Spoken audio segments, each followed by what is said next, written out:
নমস্কার, আপনারা দেখছেন বাংলা নিউজ। এই মুহূর্তে শুরু করছি কলকাতা সহ দক্ষিণবঙ্গের আজকের ওয়েদার আপডেট। দক্ষিণবঙ্গ জুড়ে ফের সক্রিয় বর্ষা। উত্তর বঙ্গোপসাগরে নিম্নচাপ সৃষ্টি হয়। আজ আলিপুর আবহাওয়া দপ্তর একাধিক জেলায় ভারী বৃষ্টিপাতের পূর্বাভাস দিয়েছে। কলকাতা সহ আশপাশের এলাকায় সারাদিন আকাশ থাকবে মেঘলা, সঙ্গে হালকা থেকে মাঝারি বৃষ্টি, এমনকি কোথাও কোথাও ভারী বৃষ্টিপাতের সম্ভাবনা উড়িয়ে দেওয়া যাচ্ছে না। আজ আবহাওয়া দপ্তরের বুলেটিন অনুযায়ী আজ কলকাতায় সর্বোচ্চ তাপমাত্রা 30 ডিগ্রি সেলসিয়াস, সর্বনিম্ন 27 ডিগ্রি সেলসিয়াসের কাছাকাছি থাকবে। গত 24 ঘন্টায় শহরে রেকর্ড হয়েছে প্রায় 39.1 মিলিমিটার বৃষ্টি।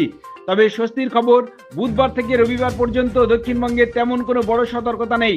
বিচ্ছিন্নভাবে হালকা থেকে মাঝারি বৃষ্টিপাত এবং বজ্রবিদ্যুৎ সহ বৃষ্টির সম্ভাবনা থাকলেও ভারী বৃষ্টির আশঙ্কা একেবারে নেই বলে জানিয়েছে আলিপুর আবহাওয়া দপ্তর। এদিকে নিম্নচাপের প্রভাবে বঙ্গোপসাগরের সমুদ্রপৃষ্ঠ উত্তাল থাকতে পারে। ঘন্টায় 30 থেকে 35 কিলোমিটার বেগে ঝোড়ো হাওয়া বইতে পারে, কখনো কখনো 55 কিলোমিটার পর্যন্ত পৌঁছে যেতে পারে। তাই মৎস্যজীবীদের আজ এবং আগামীকাল উত্তর বঙ্গোপসাগরে না যাওয়ার কড়া পরামর্শ দেওয়া হয়েছে আবহাওয়া দপ্তরের পক্ষ থেকে। এই ছিল আজকের কলকাতা সহ দক্ষিণবঙ্গের ওয়েদার আপডেট। ধন্যবাদ।